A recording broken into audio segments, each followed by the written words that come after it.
Okay, let's just check here real quick. Are we live? Yes. Come on, baby! Put me live, baby! Are we live? Are we live?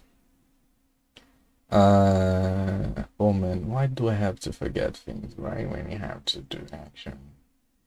How do you turn off this? Here. Yes! Okay, now it's perfect. Just, yeah. Here. Yes. Yes! Okay, now. Okay. The video camera will be terrible because I don't want to put some lights here. But anyways, you can call me a loser, you can call me stupid, but I only have one goal in life. And that goal is to become the best story builder and teller ever. You know? And today we're going to use Seinfeld camera. Today we're going to use Seinfeld to learn, like to talk about. Like I'm not an expert yet, but that's the thing. We learn through sharing, and I think it is necessary to share everything I had the opportunity to learn so far, because yes, it's kind of like the importance of this here is the documentation of something that we're gonna also feel like maybe special in the future, and why I'm hearing everything back. We're gonna also feel like, hey, test. If I'm not mistaken, and I need to do this real quick. Sound, is that it? Yes. No, it's not it. You go here, and now you go here. Was I right? Properties. Yes, I knew I was hearing myself back. Okay, perfect. Let's go. That's something I had the opportunity to learn with Seinfeld. And the lesson is about the importance about structure. Actually, Seinfeld is a TV show that I love. And I need to be careful here. Yes. But I had the opportunity to notice something, is that some episodes were easy to watch, I liked, other episodes I hated. And why did it happen if it was all the same character, or quote unquote the same show? And then you start paying attention to different writers. Oh, yes, I like Seinfeld. I like the characters in Seinfeld. However, I do prefer what those writers do with those characters, I do prefer the history that those writers tell. And then you had the opportunity to learn, basically, let me go back a little while. Context, the importance of the understanding here. I may be wrong, but I got a lot to feel like a lesson that the brain was giving me a lot to learn. And I talk weird. I know it is purposely weird, but it's to avoid ego. I don't recommend people to get in the same boat. But anyways, what the brain was giving me had to access was the following. You need a role model. Things become easier when you have a role model. And from that point on, like, you first try to do similar. Like, imagine the following. I was having an opportunity to talk with my mother about this. She is a singer. She used to be a singer. And I asked her, like, about this. Do you sing? Did you have a role model as a singer? Someone you try to do things similar. And she said yes. Why did I brought this up? Because a while back I had the opportunity to access there is this artist which a lot of people loves. He's an old guy nowadays, but a lot of people still likes him, considers him to be awesome, etc. But going through the internet, and trust me, I don't know what it is, but I had the opportunity to find a lot of things in the internet throughout the years that no people are searching for. And it is fun, like here, I can prove it to you. History. Uh, this here. An interview with one of the Seinfeld writers, like one of my favorites, the guy who wrote what is it? History list of writers, like knows job, like the guy who wrote my favorite, had the opportunity to write my favorite episodes. He is here. Like only 700 people saw it, like plus 700 people saw it, you know. Look at here, 25 views. So I had the opportunity to find those gems. Okay. And one of those gems was this famous singer in the past, like black and white TV show. He was being accused of copying other artists who was at the time way more famous than him. What is funny about it is everybody only knows this guy now. Anyways, the point is, with him, like kind of being his lawyer, I don't know, like there was this format in the US as well. I don't remember the name, but it's kind of accusing, I don't know. Anyways, like one of those gems. And there was also this famous TV show defending this singer. And the famous TV show host had the opportunity to say, well, when I started on radio, I used to speak like my role model as well. Everybody starts like this. And it clicked in the brain was given to me. Oh! So nobody's original, you know? Nobody is original.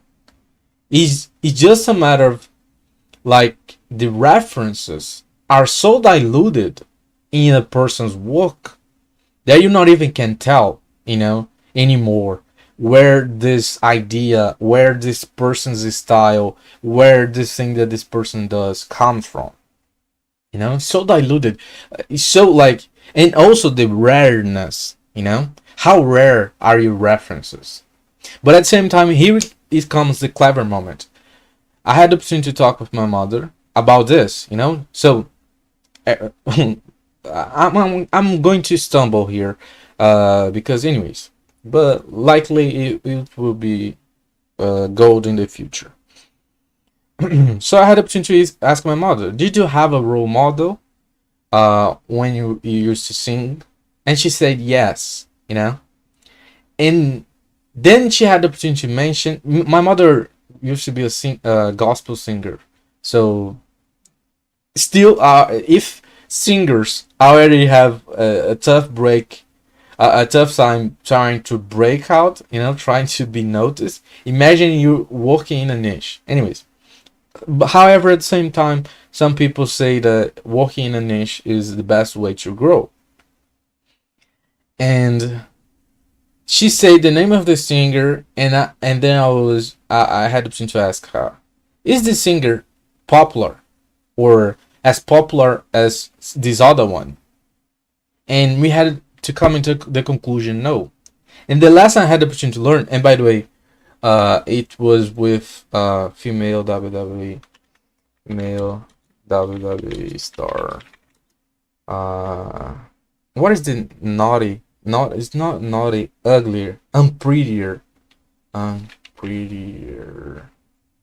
I don't know how to write. Unprettier. Like, who is that? Inverted the double blah, blah, blah, blah, blah. Chelsea Green. Oh shit. Canadian. Okay, that one. In an interview, look how many sources. In an interview, she was saying that when it came time to come up with a finished move, instead of trying to come up with something original. She just googled like 10 best 10 most popular, 10 most loved uh finish moves in WWE, and that is just genius. That woman is genius, and it clicked something that Bruno's giving to me. Oh, everybody copies, everybody you do. Actually, there is nothing that is original. Everything is using something else as a reference, as an inspiration. And if, therefore, actually, okay, taking this into consideration, that we need to have a reference, you need to have a source which you get inspiration from. Actually, you try to do similar, or quote unquote, you're going to copy stealing. Why do you steal from? And that's what I used to do. Why do you steal from stuff that nobody likes? Why do you steal from stuff that never managed to grow an audience around? And it clicked. Oh, so if I'm a singer, I'm going to sing like the artist which is popular. But here it comes, if the popular artist doesn't impresses you, doesn't sound like you admire, like the thing you admire, of course you're not going to copy this person. You're going to try to copy someone who has, who has the level of popularity you wish you can have. However, at the same time, who outputs something you admire, something you would like to output as well, in other words, like, a lot of people talk about the similarities between the TV show Friends and the TV show Seinfeld. Down the line, of course, there are some major differences, but people say that after a while, like, the TV show Friends were kind of having a tough time into improving the quality of the project. Yeah, the characters are awesome, the friends, the friendship, stuff like this. But in this storyline, that to me is the best, Although, as you grow up, you look at Rachel and Ross and you go, oh my gosh, like, this is so toxic. But anyways, it's TV show. It gotta be funny. I don't know. I hope I can get permission to build something entertaining out of something positive, but who knows? And the lesson was like, as they started to do they thing more like Seinfeld, things got better. Monica got more neurotic. The characters got more more like the characters in the TV show Seinfeld. Anyways, so that lesson about copying, but that's one thing, like tone, for example, in YouTube videos, if you're going to copy, you're going to copy Mr. Beast, However, if you don't like the Mr. Beast videos, why would you copy Mr. Beast? You're going to copy someone who has the level of popularity you wish you can have. So basically it, yeah. Or the ideal, as people say, you're going to copy similar sources, and comes back to that thing. There is nothing original. The thing that happens is that thing is so the references to build that one thing is so diluted that people not even can tell the source, how that thing came to be. For example, let's look here. Tables. Table. I hate Google, brother. Forgive me. Like, tables. I don't hate Google, by the way. Table, like, those are different tables, However, all of them are like the same. At the same time, they have their differences. They are pretty much the same, exception this one. However, if you zoom out, and that's something I had the opportunity to learn with somebody else. See, if you learn about this concept today, you're going to see me as, oh, groundbreaking original guy. But you don't know the reference. I'm just repeating what someone else told to me. The same with language, you know? I didn't invent the English language. I'm using something. Oh my gosh, explosion, explosion, explosion, explosion. The same with the English language. Every single time you think, oh, I'm going to try to be original. Oh, I'm going to try to be my own thing. Consider you are speaking English. If you are speaking in English, you are already copying because you are speaking in a language you did not invent. You know? So that's the main lesson here. Remember, we all have an opportunity to copy. And copy doesn't mean like, and there is a difference, like, and I don't know yet the difference, you know, how do you copy, how do you use the reference, but basically what I have, the brain's going to me had an opportunity to understand throughout the years, actually, what I had the opportunity to notice, a pattern that I had the opportunity to notice, and that was also laid down by several sources, is that, wait a minute, indeed, nothing is original. Your creative block, you know, the reason why you're not being able to produce new things is because you are trapped in the idea that you need to be original.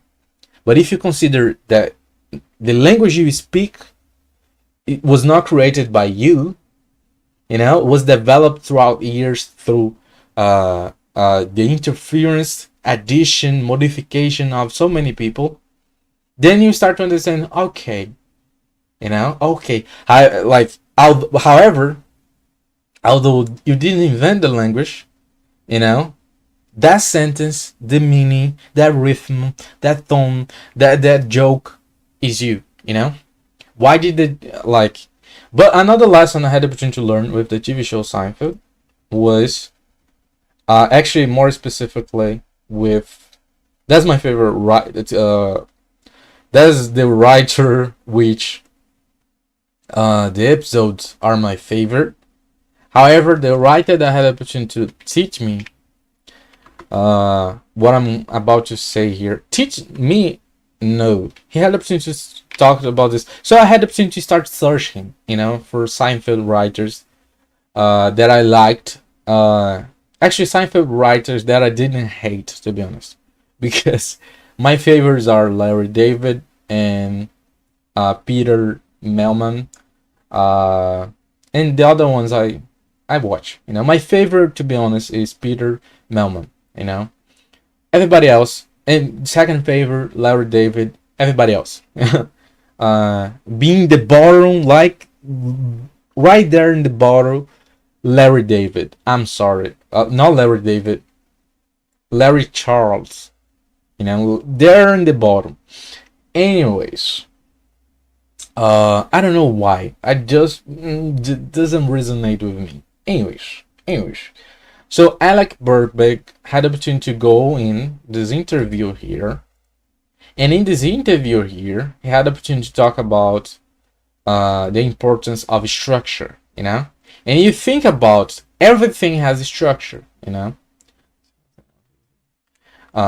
a joke, you know, can be break down into premise, setup, punchline. You know, that's a structure. We have structure in our days: morning, evening, night. You know, we have a structure in our lives. You know, you have childhood, young adult, elders. You know, so the world is filled with structure. You know, you are born, you grow, you eventually get out of this earth. You know, so in the case of setup and punchline, and then you start to notice the importance of structure. You know, why setup? Why did the chicken? Why did the chicken cross the road? You know. Punchline.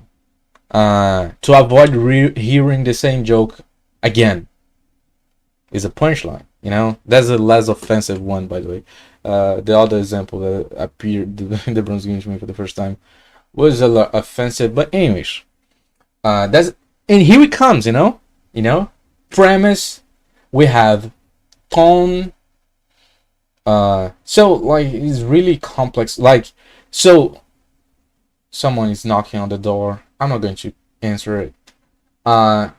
So although structure is crucial, there are a lot of things more than structure. However, today this live stream will be focused on structure. How many minutes in? So you could finally get here. 20 minutes in. What a beginning. Focused on structure. How many minutes in? So here, structure. And that's the lesson I had the opportunity to learn through writing days ago. Here, what is the lesson? What is the lesson? Structure. Every love story, every romance, am I right? Every romance, you have someone who develops feelings for someone else. Okay, that's the constant in every single love history. Someone who develops feelings for someone else. Every single love history has this constant. If you don't have someone, let me answer it real quick. Oh shit.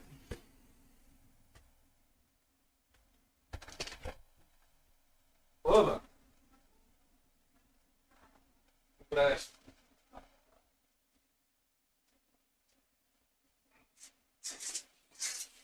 Oh my gosh, where is this fucking key?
Back. Oh my gosh. Okay. So every single love history will be the same, Someone, let me check if I really close the fucking door. Oh my gosh.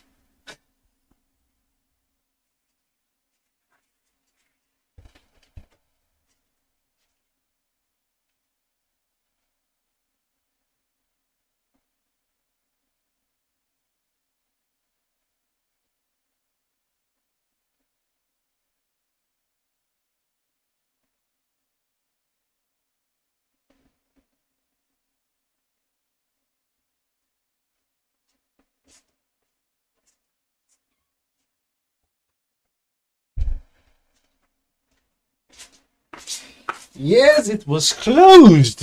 But you know what they say. Security died of old age. Someone who develops feeling for someone else. Every single love history. Why does my pen is working? Okay. Why do we still watch love histories? You know, so here we have the familiarity, and in case of familiarity, family. Oh man, I'm just dead. Familiarity. I don't know why I can't use the keyboard, but yeah. Alright. As you can see, like I was educated in computers. Like I don't know how to spell on drawing, you know. So we have familiarity, we have the rule. This is the rule, you know. If someone doesn't develop feelings for someone else, it's not a love history, you know. And here, what changes, you know? So here's every single love history. What changes is, let me check here if we're still live. And hello. Here, what changes? And I'm sorry, I'm yelling. What changes is the actions,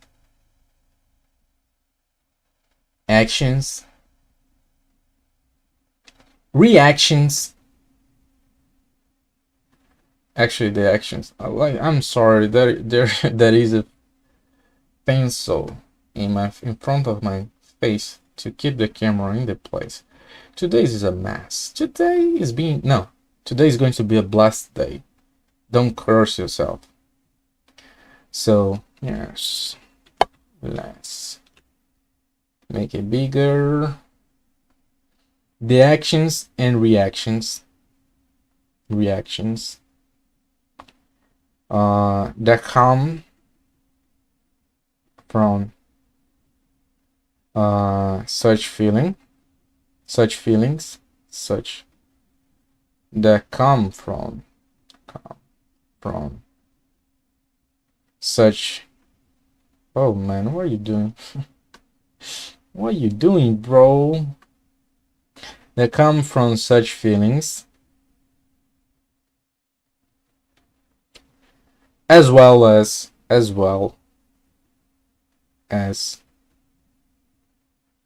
the justifications behind everything.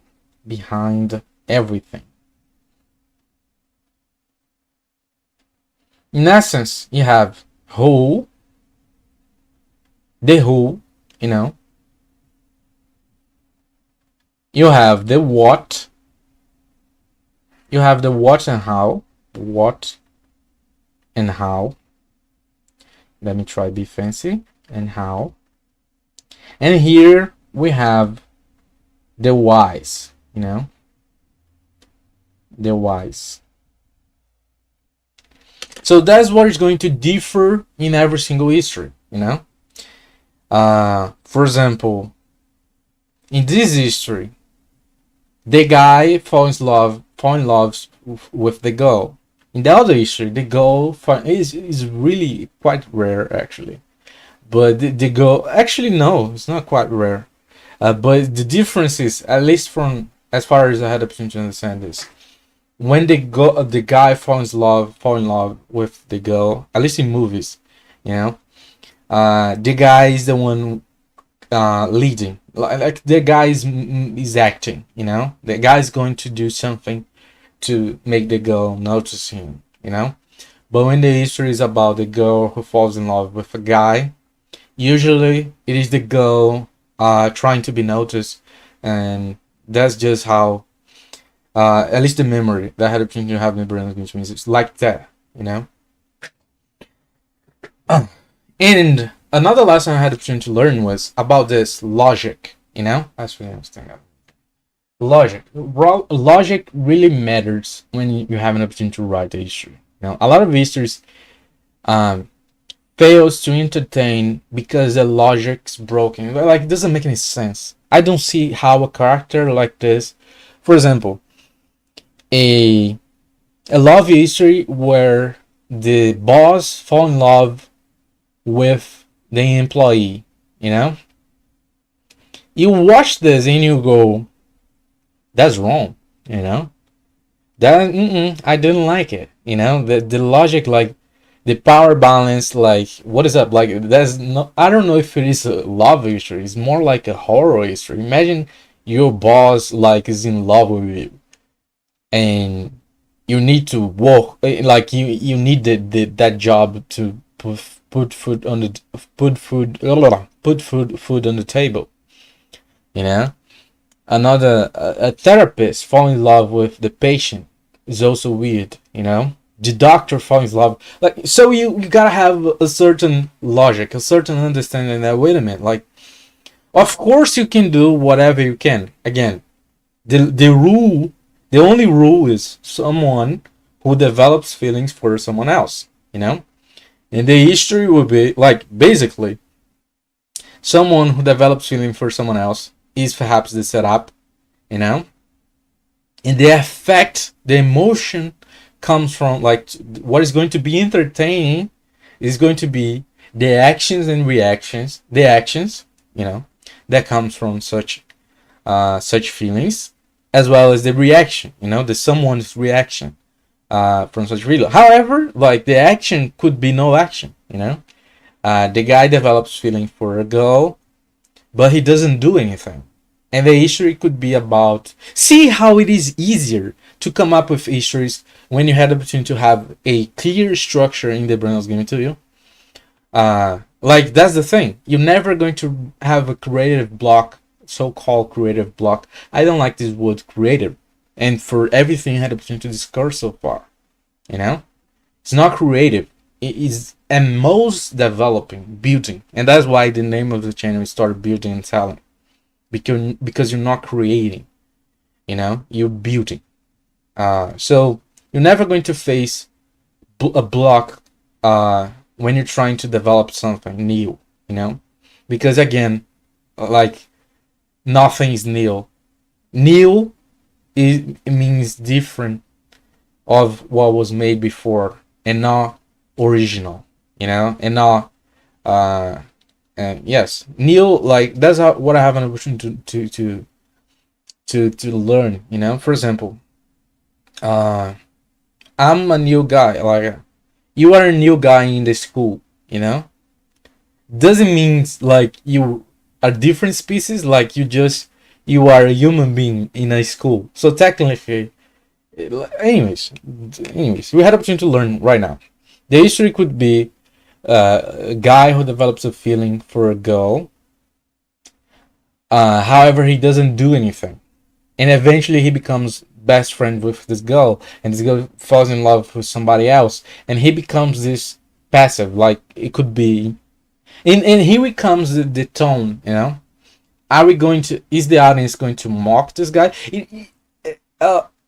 What is funny about Story Building and Telling is, it is so easy yet so difficult, you know.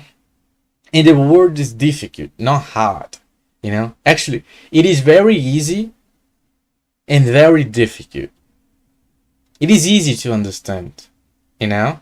However, it takes a lot. It takes a lot from you.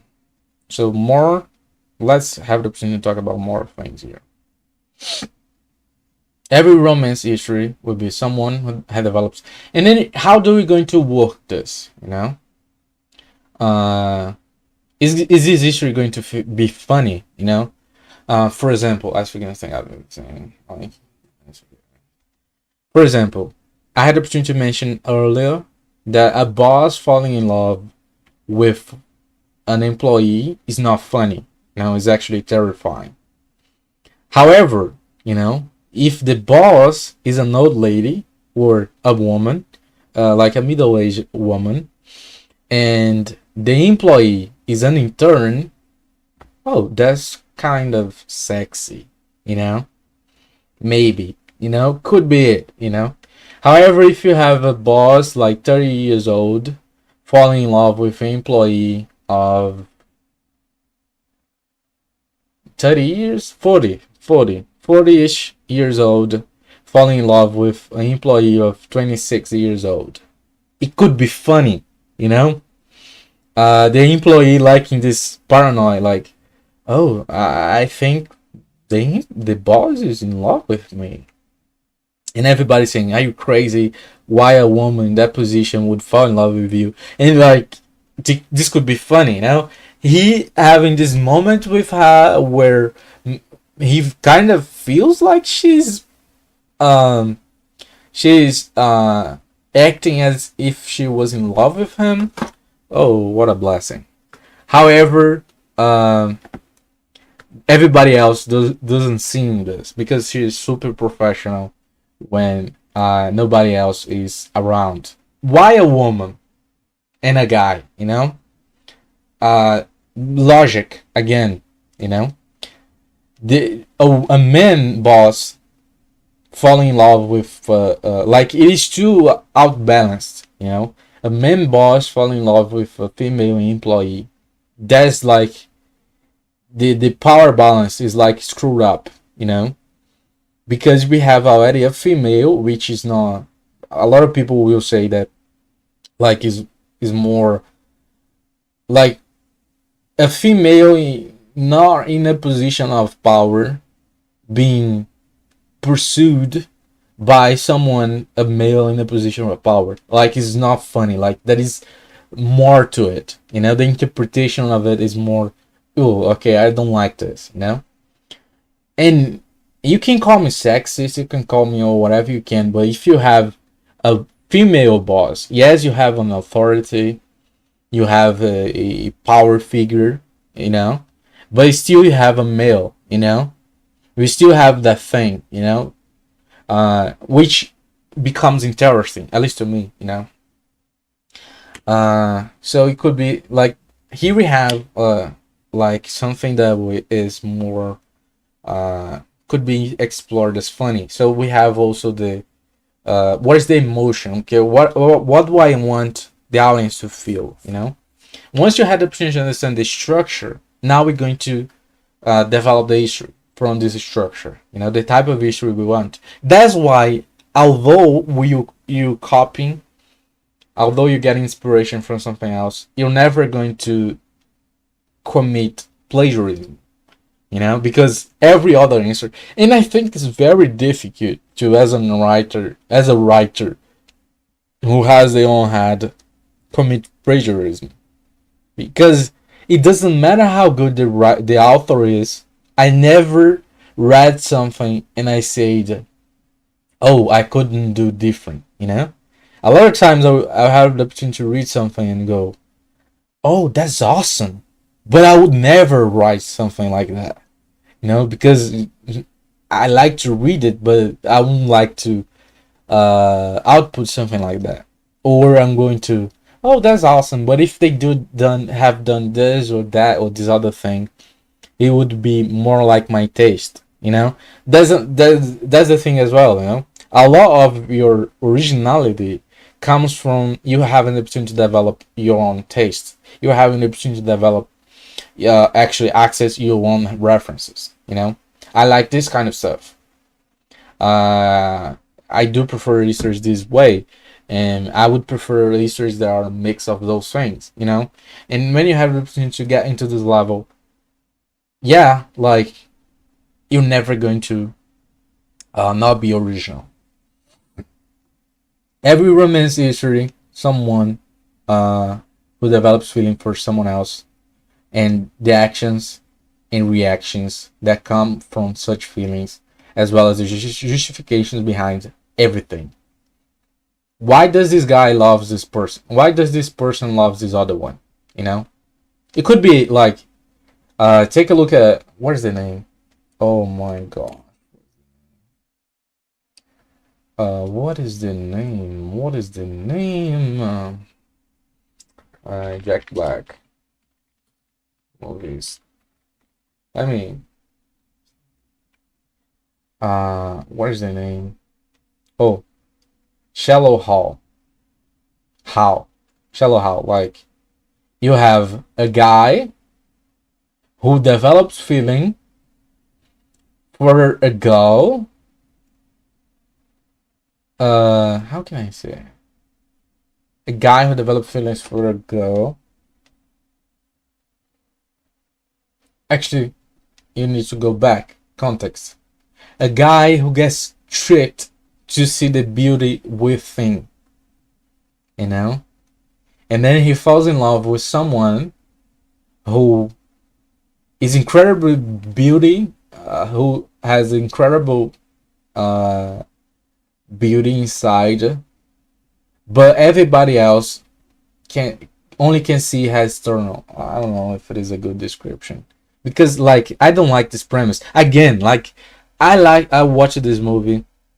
I enjoy this movie. I think it has an interesting message. But at the same time, I would never write something like this, because you don't need to look that way to be considered beautiful. At least as far as I got allowed to understand. Therefore, George was in this one. Keeping on theme. Anyways, like the brain's connection. Like likely the brain's going to be also considered this movie because of the parallel. And subconsciously the parallel was there.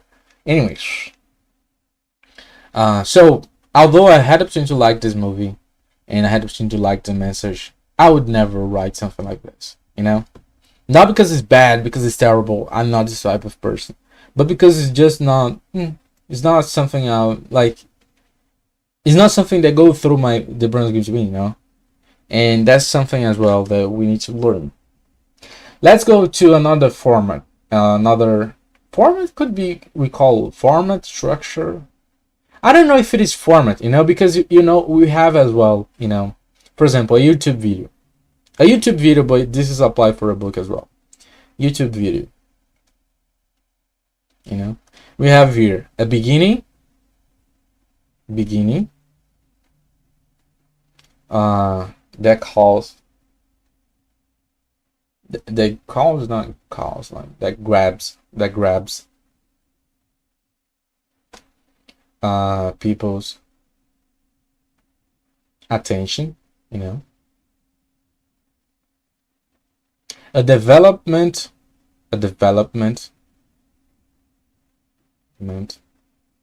focused on retention,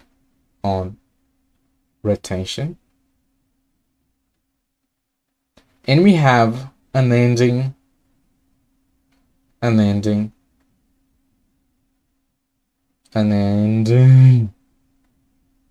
that feels worth it, satisfying, and according to the promises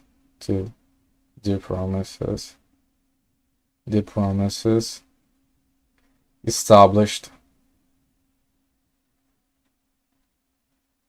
by the beginning.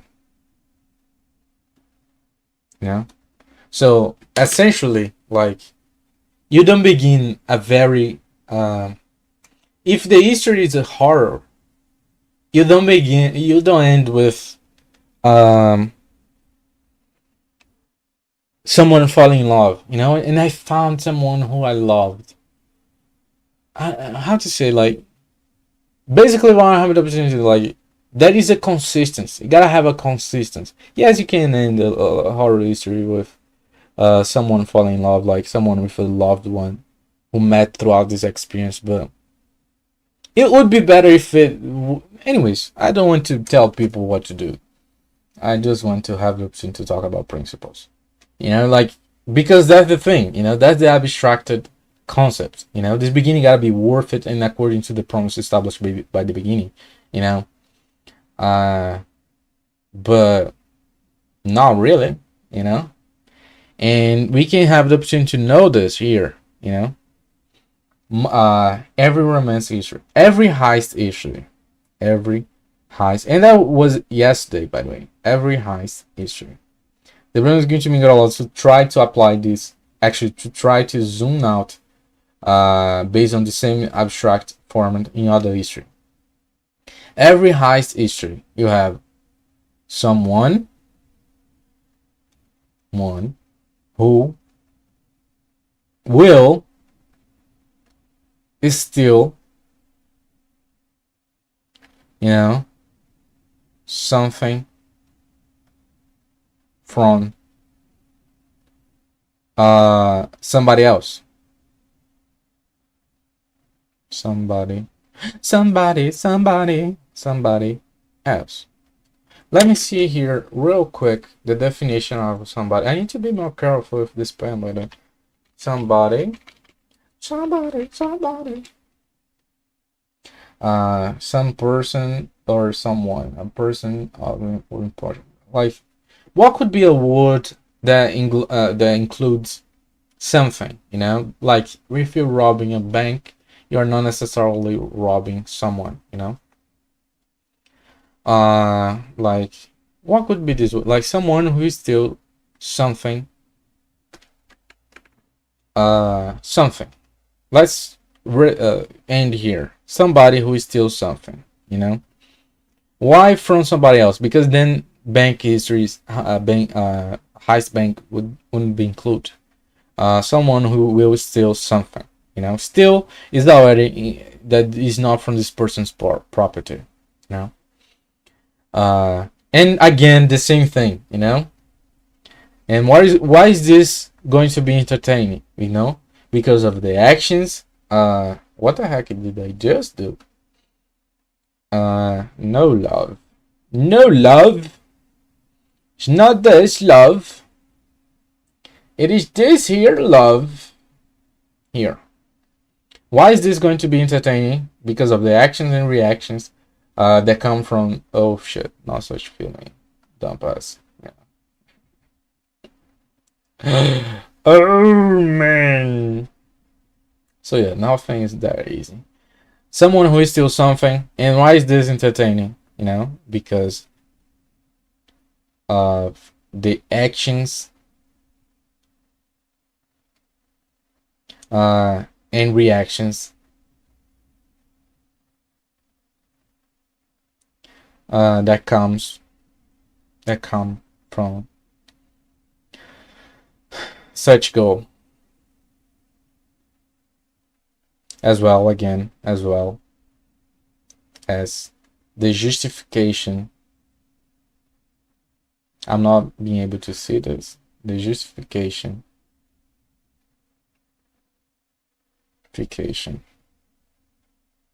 behind everything. Yeah. But here's something I had the opportunity to learn a while ago with Phineas and Ferb. Phineas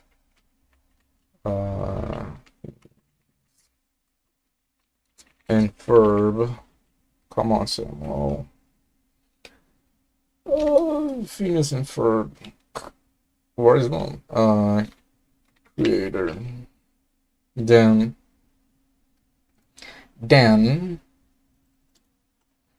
now we go here. That is other guy, by the way.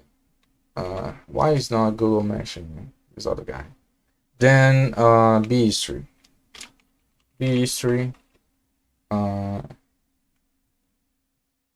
Here. We'll have time for the plots anyway. Here's what then. Where's Heaven Atlanta? Like here. The Mr. of Phineas and Ferb separated word. Come on, brother. I have to write more things. B history more interesting. More interesting than the A history.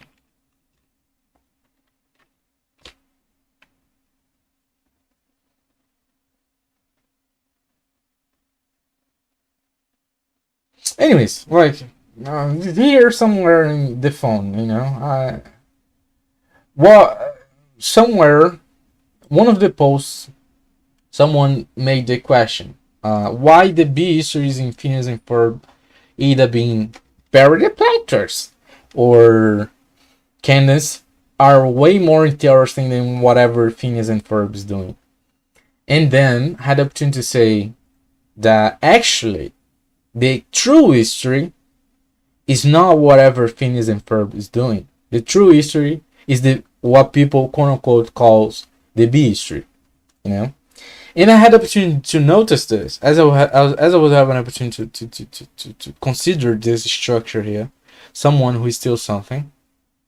And what is interesting is because the actions and reactions that come from such goal, as well as the justifications behind it, the brain is going to mean got allowed to consider money heist, money heist, you know. And those two understanding combined, you know, you then get allowed to understand the following, you know. You always consider, oh man, I thought it was going to be big on screen, like such a deception. You always consider that Money Heist is a history about this group, a group of people who decided to rob the Spain bank, you know, the Spain gold bank. However, after deeper reflection with this then blah blah blah in mind, I have a terrible name. Povermine? Povermire? This then consideration, you then start to notice something. You know, at least the first they make two robberies. You know, the first and the second. Let's talk about the first one. What is actually the history about? You know, is about the heist, or if you consider everything, what makes it interesting is actually the fact that this woman here is pregnant, you know. So actually Money Heist, at least the first part, or the first robbery, I don't know how to call it, Money Heist first robbery is not about the robbery itself. Yeah, it's crazy what I have the opportunity to say, but what is truly interesting about the first robbery is that a pregnant woman is a hostage while those people are trying to rob the bank. That's what actually made me invested, you know. And if you think about, she goes from hostage to criminal to burglar, not burglar, but she goes from hostage to how, what is the name of the person who is keeping all the ones? To criminal, yes. She goes from hostage to criminal, you know. So I may be very wrong here, but the true A history, you know, actually it's not the true A history, but the thing that keeps the episode together, the first robbery together, the reason why you care about the first robbery is a pregnant lady inside the bank, you know. Second robbery, you know, this guy was being held captive, you know. So the first robbery, the interesting thing, the true history is about pregnant lady who gets in the middle of everything, she's there, pregnant. And if you think about it, when the brain was given to me, get allowed to think about the first robbery, yes, there are some crucial moments. However, this girl's decision, the dilemma, you know, should I get rid of the baby? She asks for an abortion pill, you know, and those are things that have moments in the history. Is more like buried in the brain was given to me than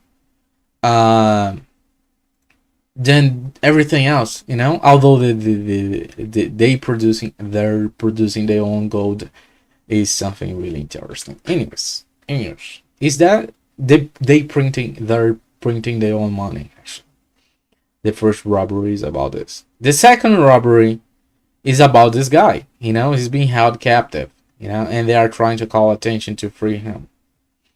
So yeah. So you gotta have a reason to care. Why do you care about this history? You know, like let's go back. Let's go back to a romance history. How much time do we have here? How can I see it here? Oh, here. Like, okay, it's getting close to an end. Someone who develops feelings for someone else. Why do you care? Like, Why do you care? You know, let's make this question. Why do we care? You know, famous like let me famous romance histories. Histories. Uh, Let me see if I remember the plot. By the way, oh, I don't remember the plot at all. Okay, Twilight. We can go with that. Oh man, no. Here. Make me angry. The Twilight history, you know?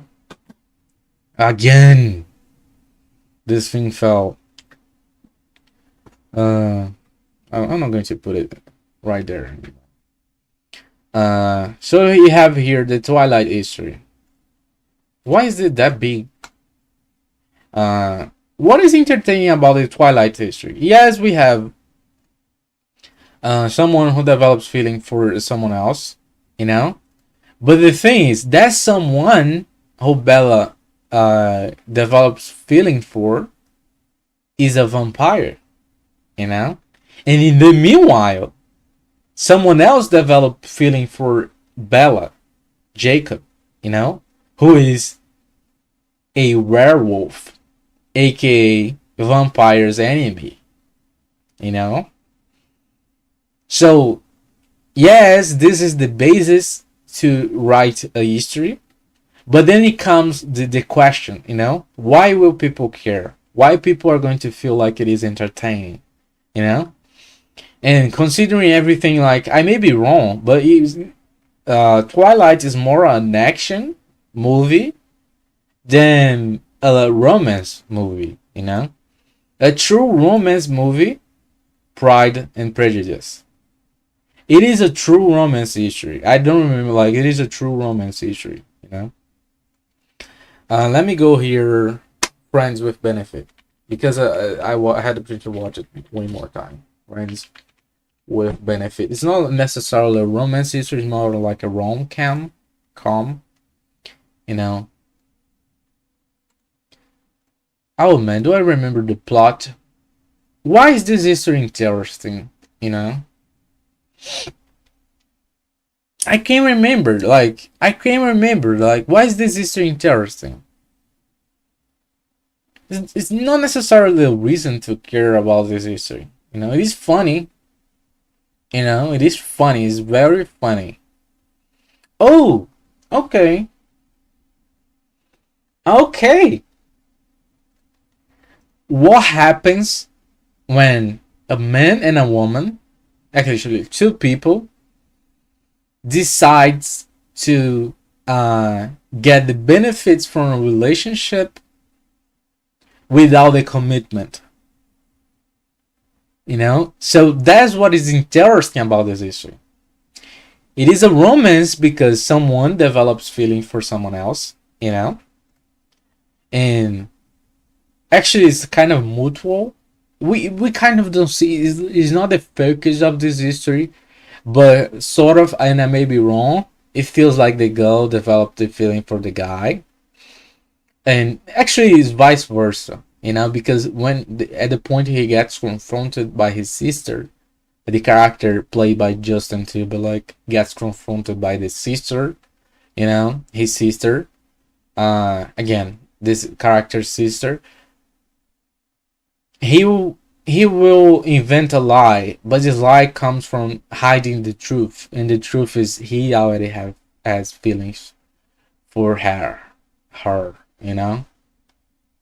So they kind of develop. It's not the emphasis, you know. We kind of don't spend a lot of time in what is that French movie?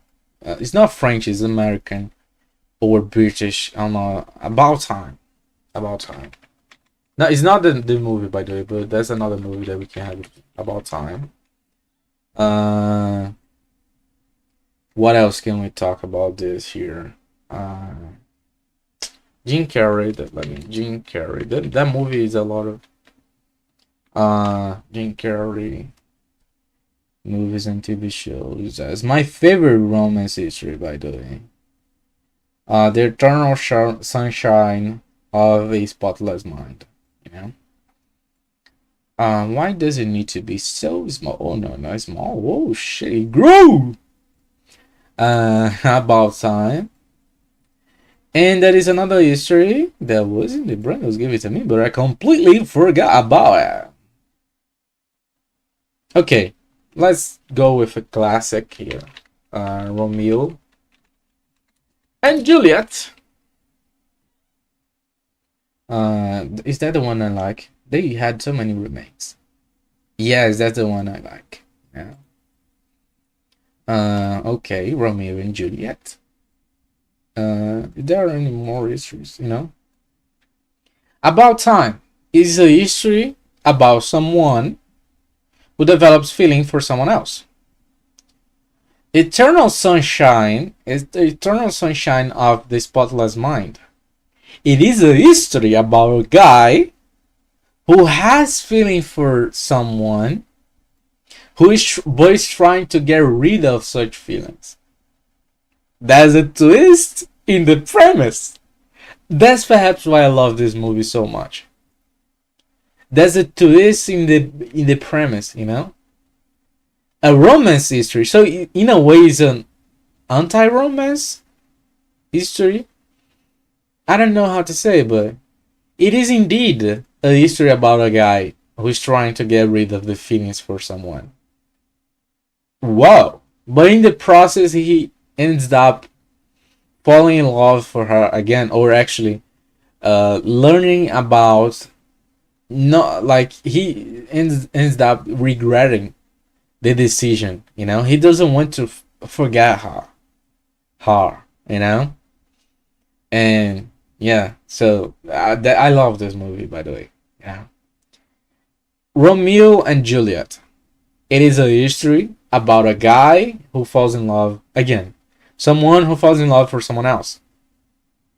Why is this interesting? You know?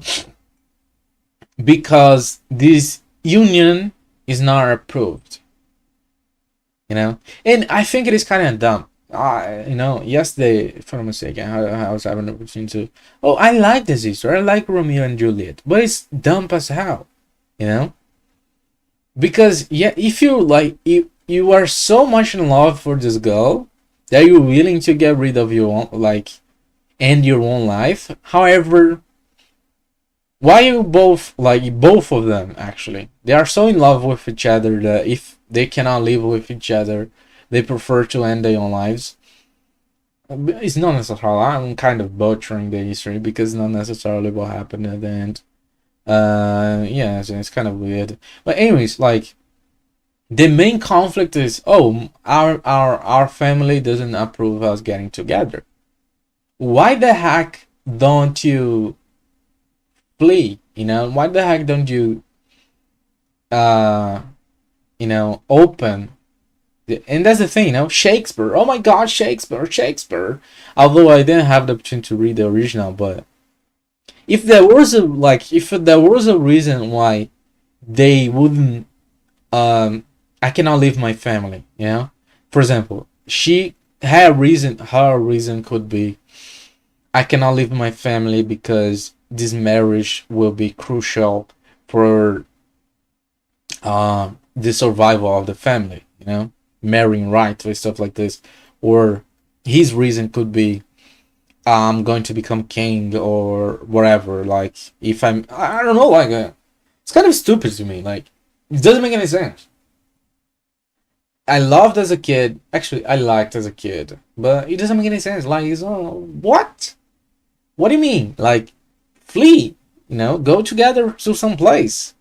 You know, what is the word when someone gets expelled from the family?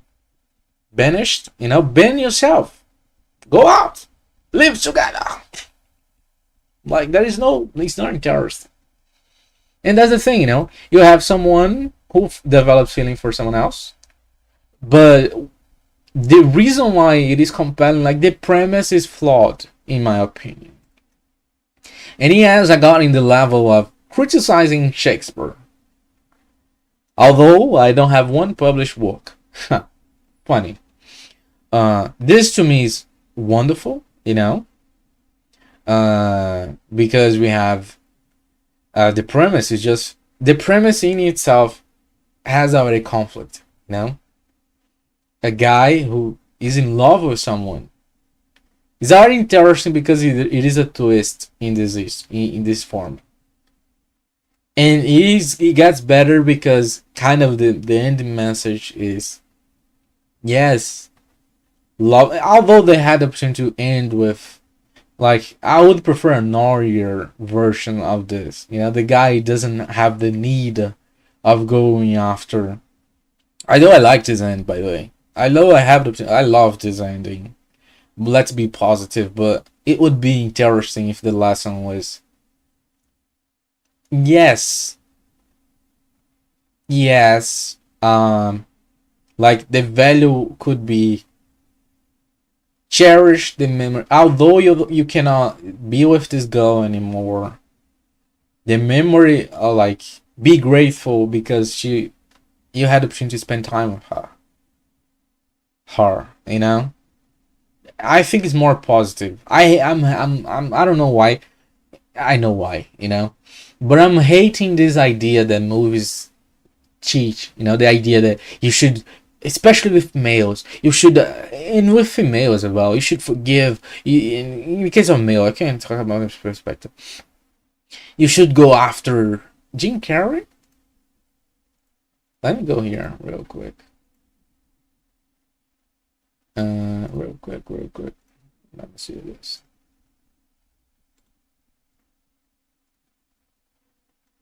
Okay.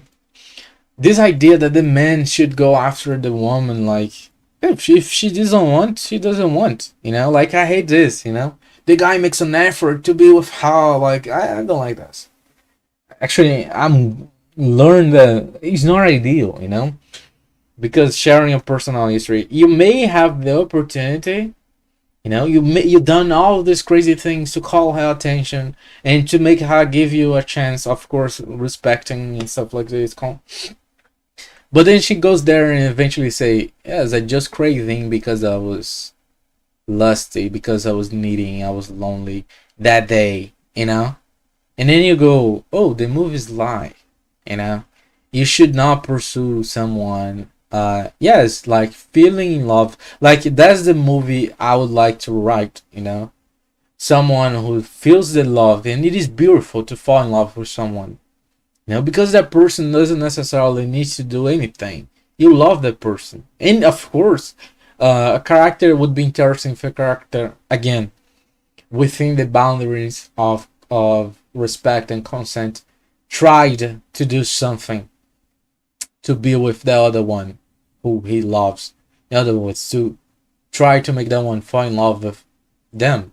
However, if this love is not reciprocated, because they are in different places in life and stuff like this, it could be interesting as well as, well, you say no, and that's alright, but I don't have to get rid of your memories, I still cherish, the time we had the opportunity to spend together. It is, like, too bad for me. You were not in the same page. You was not in the same page as me, but life goes on. Like, I would like this.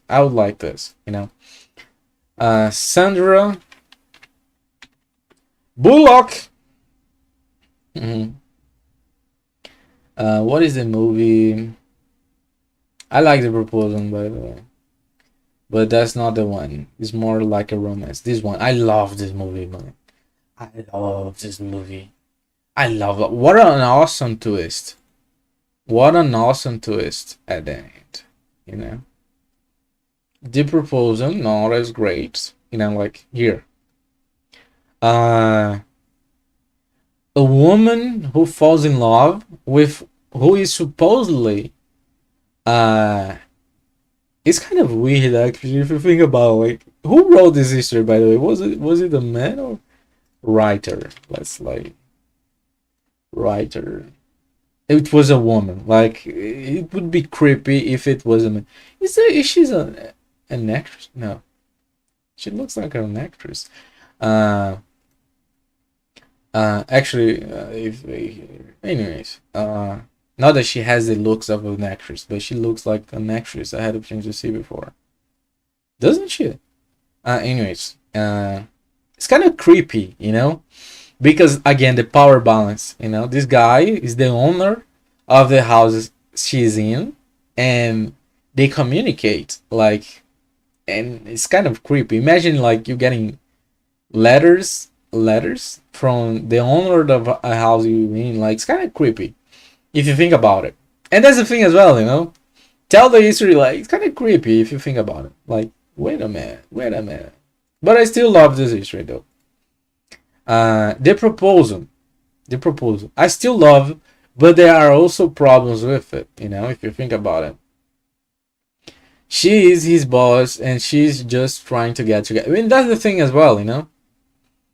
Uh, but that's the thing as well.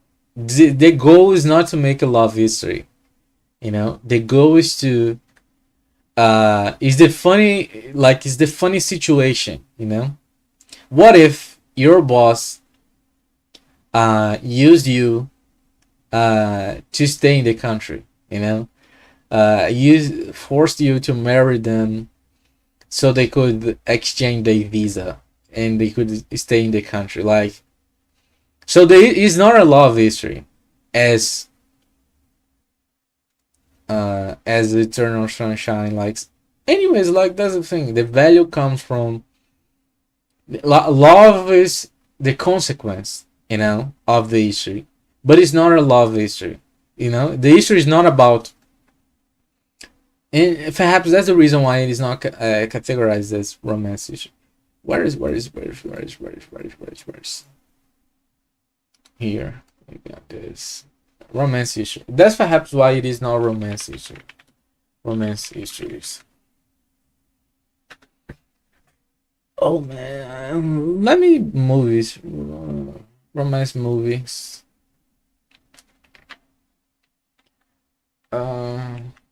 Let's go. Movies.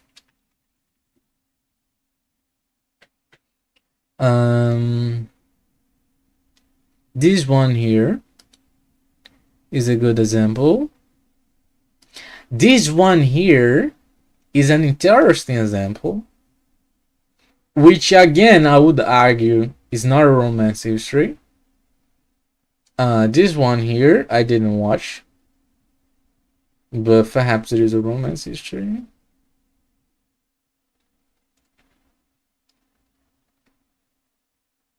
Fifty Shades of Grey, okay. Pretty Woman, but I don't remember. I liked, but I don't remember. Okay, that's okay. I clicked on the wrong one. Okay, we have enough. We have enough. I love this one, although it's kind of strange as well. No disrespect to the real history, which Downtown AB. She's the man. Okay, Lizzo, Silver Rock Cam. That's kind of interesting as well. The Moonlight. I love this one. Yes, I know. Oh, I love this one. That's the thing. I have a hard time remembering things, but that's awesome because it doesn't give the ending like the ending that this one gave you. That positive ending. Oh, yes, and in the ending, she was like him. You know, I don't like this ending. Actually, I think it's not the thing. I would prefer if the ending of the Eternal Sunshine of the Spotless Mind was, because I feel like it's going to repeat. This cycle will be repeat. The cycle will repeat. You know, they will get together. Like they forgot the hardship. you know, and they will get together again, and it will repeat. They will broke up eventually again and try to forget each other again, and it will, like, it's not ideal. I do like this. I do like this ending, you know, because essentially the ending of this movie will go and tell you, as the character himself says, you know, I love you. Like, first of all, he acknowledges that if he was him without, before the thing, I don't know how it's called, before he lost, you know, his legs and arms movements, he she says like, you would not even notice me. And that's true. Like, that's why I love this movie. It hits you with punch. Oh yeah, that's true. And then you have the second. He says, if I was me, and as a man you can relate to this. If I was me, as I was, like, and you dressing like, although I would argue that living is always the solution, but uh, it hits you with another punch in your face. You know, if I was me and you dressed it like this, consenting, I would not hold myself back. You know, and that's why I love this movie. It's logic, you know. Yes, it is feeling romance, etc., but it is logic. It hits you with logic. It makes you think. Oh yeah, if a guy like this with such status, he would never look. Although she's beyond pretty, you know. But it's all the status things. I want a model. I want to, you know. And at the same time, living with someone in that condition is not easy. You know, and this movie here exerts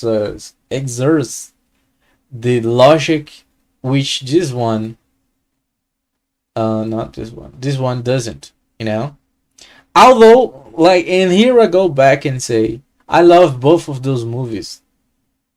I love both of those movies. You know, those are top tier to me.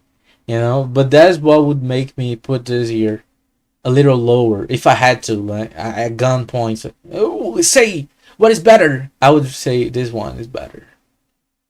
You know, but here it comes. Like, a lot of people may prefer this one. Oh, not this one. This one. Jim Carrey is funny. All this kind of stuff. Anyways, and the ending is more hopeful as well. So, anyways, About Time. I really like this movie, and what makes it interesting, you know, because it's kind of growing up. This is not a movie about, again, and here we have the twist. Remember, Money Heist. Money Heist. Is it a movie about they robbing a bank, which is super boring, or is it a movie about a pregnant hostage? You know, I would argue that what makes this history interesting is the fact that she is pregnant during the robbery. You know, and for the second robbery, I would argue that this guy being held captured is what makes the second robbery interesting. You know, although I did not even remember the ending, so it's way less powerful than a pregnant lady. The history is way more interesting. Well, imagine you're pregnant while those people are robbing the bank, you know, and you're still deciding if you want to keep or want slash should keep the baby or not. You know, that's very interesting. About Time. Yes, they mask it as being a romance history, but if you think about the structure, the premise, and stuff like this, it's not really about a romance history. It's a coming to age history. And now it's about life. It is about time. It is about being born, growing up, developing, and eventually going away. You know, the going away part is his father, you know, who has a terminal disease. You know, And life is not about everything being perfect. Like in this poster, what an amazing poster! It's raining and they are laughing on the rain, because that's exactly what this movie is about. It's about like I forget everything's like what matters is who you decide to be now, how you decide to interpret today, and not what today was like, that is a really powerful message if you think about it. And what had the option to click in the brain was giving to me about the growing up messages that initially this guy was in love with this his sister's friend, or I don't remember. Let's say this, his sister's friend. Initially, he was in love with his sister friend, and eventually he learns that pursuing that love is stupid. He needs to grow up. He needs to be with someone who he cherishes, as well as someone who cherishes him. You know in other words, a mature relationship. So that's and that is also this thing about going back in time, you know, that makes everything interesting, and that's the last one I have an opportunity to learn, the premise of the history gotta be in itself interesting. Now, if you take into consideration, I don't want to search here, but let's go anonymous. Everybody's favorite creator, Mr. Beast.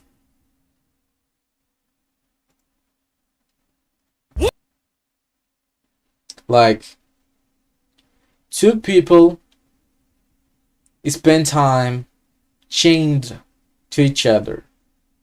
That's something, you know? That's something. Is that interesting, but doesn't have the punch, doesn't have the punch. Two people spend time chained together. It doesn't have the punch.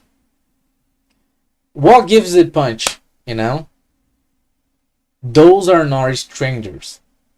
They are each other's exes. They are each other's ex.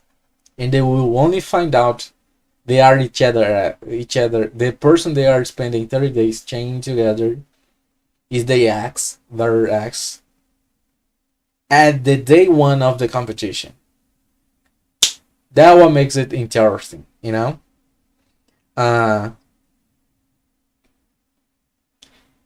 A prisoner and a criminal spend survive 100 days in a prison.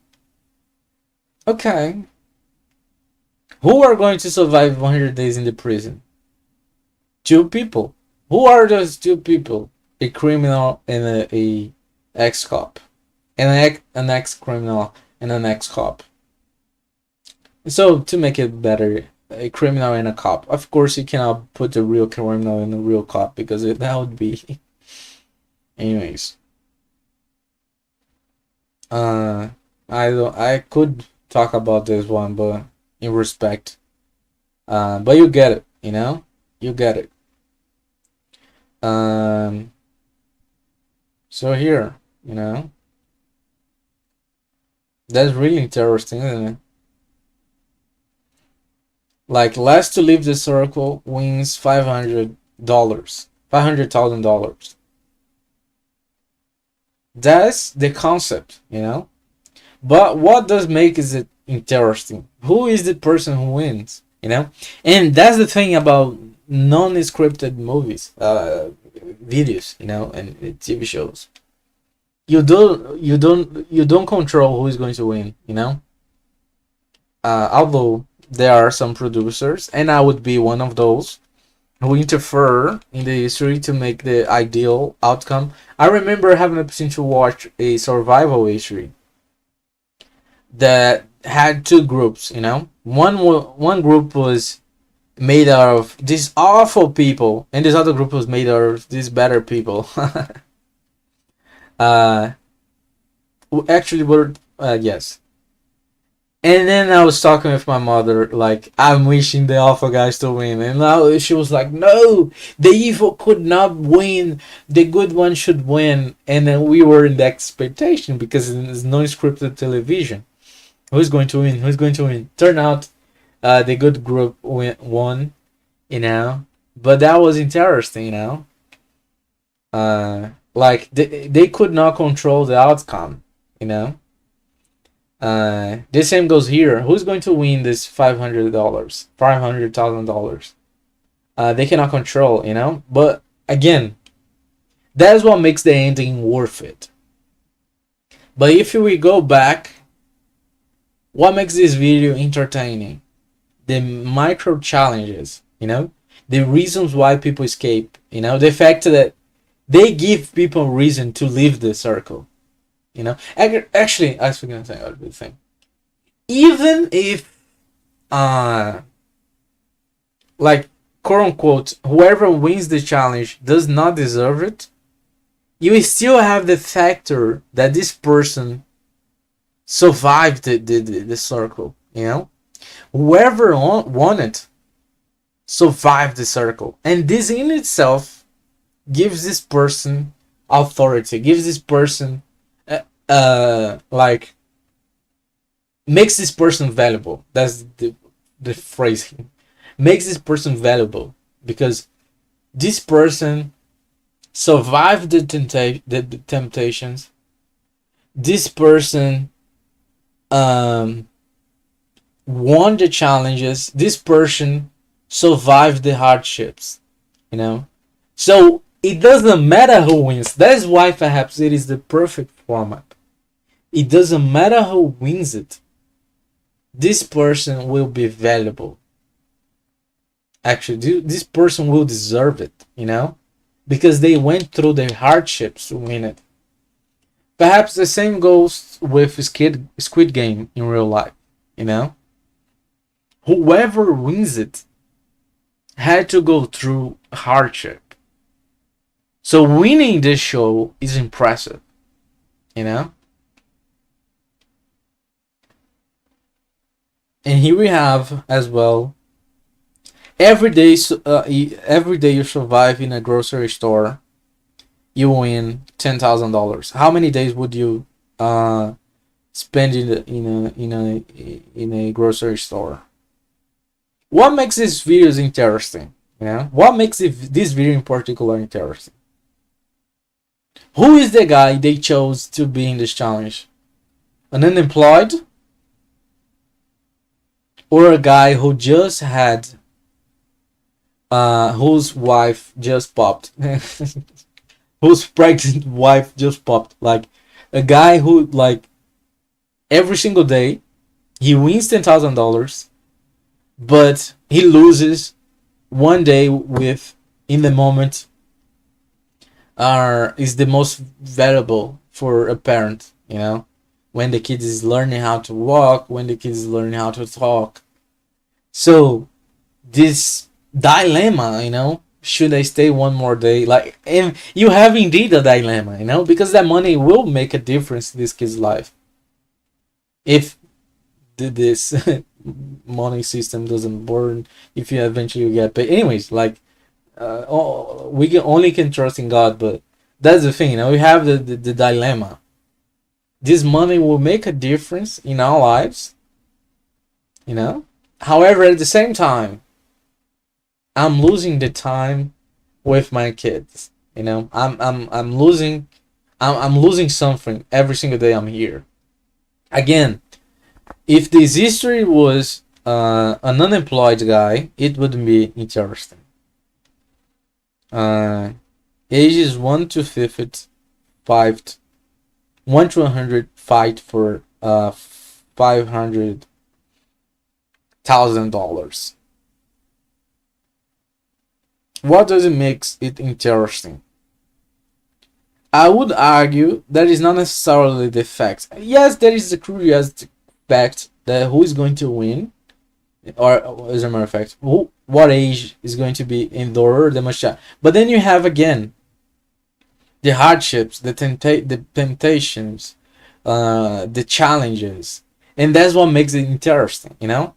The ages 1 to 100 is fighting among each other for a prize, is the appeal factor, you know, as well as every day you win $10,000 is the appeal factor, as well as if you survive a circle, you win $500,000 is the appeal factor. But what makes it interesting is the micro challenges, you know, is how they decide who is going to win, you know, and they will decide among themselves, you know. So again, premise, and the reason why it is interesting, you know. What is the premise? Someone who developed feeling for someone else.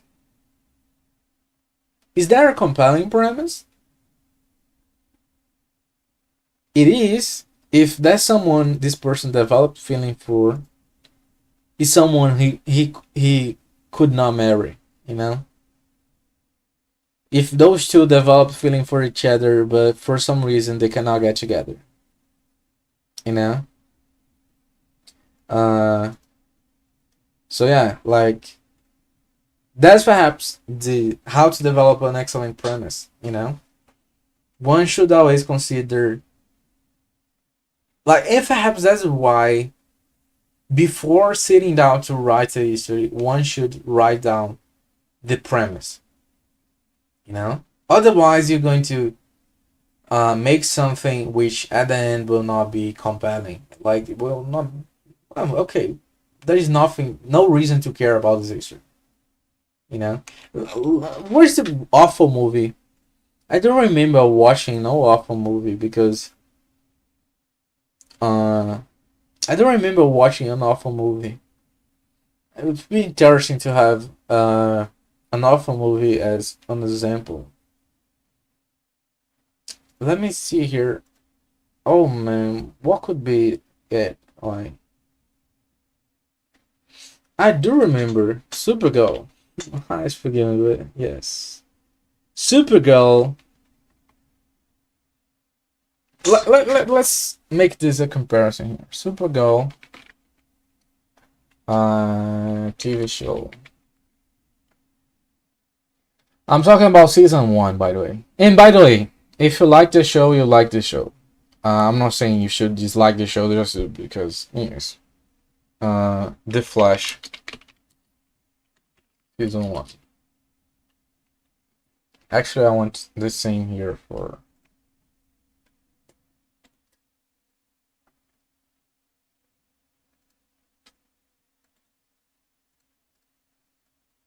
Supergirl. Supergirl. Is that already missing? Come on, brother. Like, is that bad? Give me the poster. This one. Let's be controversial.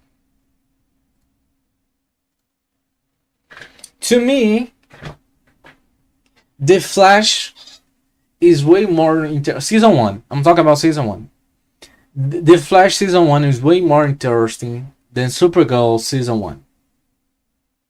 Although Supergirl could be way more compelling than Superman, in my opinion, they didn't do a good job. The final one, what's up? I asked for the season 1. Oh, I'm so sorry. Let me just check the audio here because I messed up here. Oh, could be here because I messed up here. Okay, that's alright. Oh, season 1. Here, season 1. Season 1. In the season 1 of The Flash, okay, what is the reason why Supergirl could be way more interesting than Superman? Because when Supergirl left her planet, she was already grow up. She was an adult. Not an adult, but she was already old enough to understand what it meant to leave a country, you know, or actually a planet, you know what it meant. But they don't develop this. I may be wrong, because like that's the thing. Tell me if they did, but they don't develop eventually, you know. But they don't develop this idea at all, you know. To me, the character of Supergirl should begin with sorrow, you know. Imagine your entire life mission was to protect someone, and when you arrive to Earth, this someone is already a grown up. You know, because that mission could give you purpose. Yes, my planet was destroyed. Yes, my life is over. You know, the life I knew is over. The plans I had to the future will never happen. However, I have a mission to take care of that person. That mission gives you a purpose that can be big enough to make you forget, or to at least kill the pain caused by everything you lost, you know. However, you arrive to Earth and your mission no longer exists, and she feels relieved. What? It doesn't make any sense. She should feel a deep sorrow. Wait a minute. Logic. Remember, history is logic. History is logic. History is logic. Wait. That was till now my only life purpose. You know, that was the painkiller for everything I went through. You know, so first, and I may be wrong, like first she should go through this phase of depression. You know, fucking hell. Like, I'm super depressed because my only mission in life was destroyed, etc.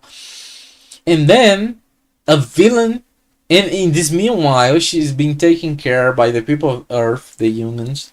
She's learning to love humans and stuff like this. She's dealing with this, and a threat comes. And threats start to challenge Earth and the human life.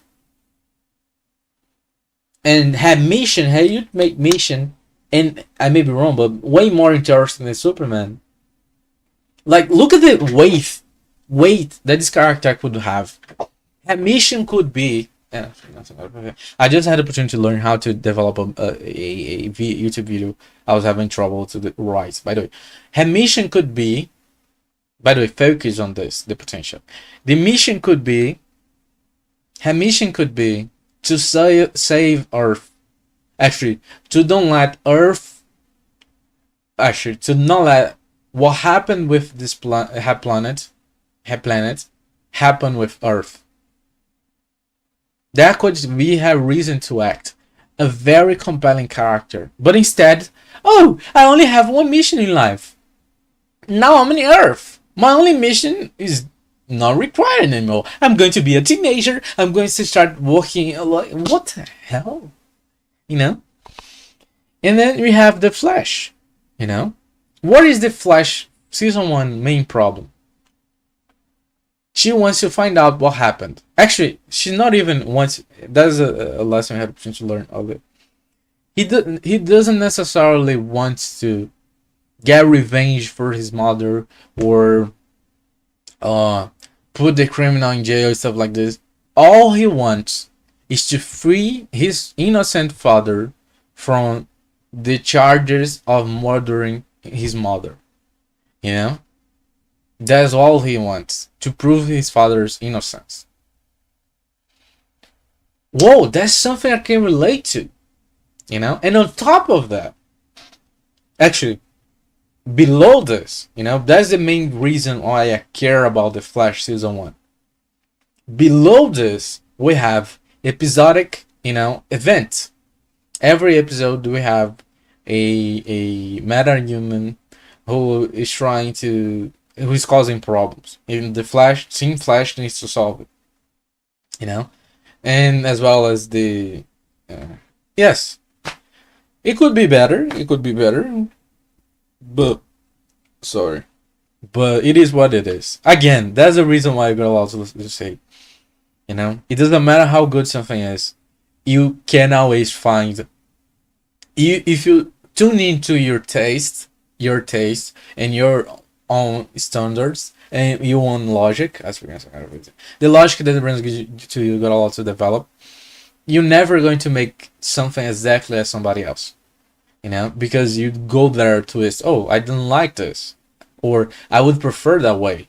You know, sometimes it's not that it's bad, it's just that you prefer other way, you know, as I had the potential to mention with um the Eternal Sunshine. It's not that I didn't like this ending, it's that I would prefer if this ending was more down to earth, you know. Oh man, this make me cry. Just make me cry just remembering this instrument. Anyways, that's it for today. If whenever in the future you have the opportunity to read to watch this, thank you so much. Thank you.